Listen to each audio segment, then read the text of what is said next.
여러분, 우리가 신앙생활을 하면서 하나님 앞에 순종하고 충성해야 합니다. 그런데 여러분, 한 번은 충성할 수 있습니다. 그러나 끝까지 충성하기는 쉽지 않습니다. 한 번은 순종할 수 있습니다. 그러나 끝까지 순종하는 것은 그렇게 쉽지 않습니다. 이스라엘의, 그러니까 남유다의 제3대 왕 아사 왕은 하나님 앞에서 선한 왕이었습니다. 그런데 왕이 된 지 36년째 되는 때 전쟁이 일어나자 그는 하나님보다도 이웃 나라 아람을 더 의지했습니다. 이 일에 대해 하나님께서는 하나님의 종, 당신의 종 하나니 선지자를 보내 그를 책망했습니다.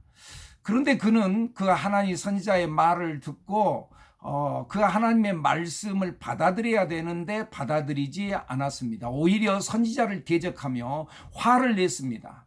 그러자 하나님께서 손을 들어서 그를 치니 그의 발에 병이 들었습니다. 그러나 그는 끝까지 하나님을 찾지 않고 의사들만 찾았습니다. 역대하서 6장 12절에 보면 이렇게 기록되어져 있습니다. 아사 왕이 된 지 39년에 그의 발이 병들어 매우 위독했으나 병이 있을 때에 그가 여호와께 구하지 아니하고 의원들에게 구하였더라. 여러분, 우리 변함없이 가야 합니다. 우리 끝까지 충성해야 합니다. 물론 중간에 실수할 수도 있습니다. 사람이 인생을 살면서 실수 한 번 안 해본 사람이 어디 있겠습니까?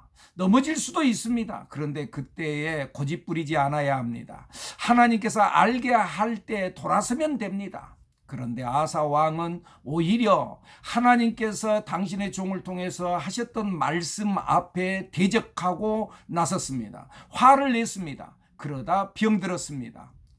아직 늦지 않았는데 그때라도 돌아서면 되는 건데, 그런데 그는 끝까지 하나님을 찾지 않았습니다. 그것을 성경은 명확히 기록하고 있습니다. 그의 인생은 그리고 거기서 끝났습니다.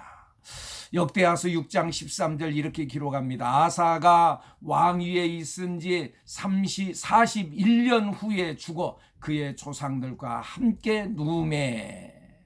사랑하는 여러분, 우리 끝까지 변함없이 충성되게 살아가는, 충성되게 신앙생활하는, 충성되게 헌신하는 우리 모두가 되기를 축복합니다.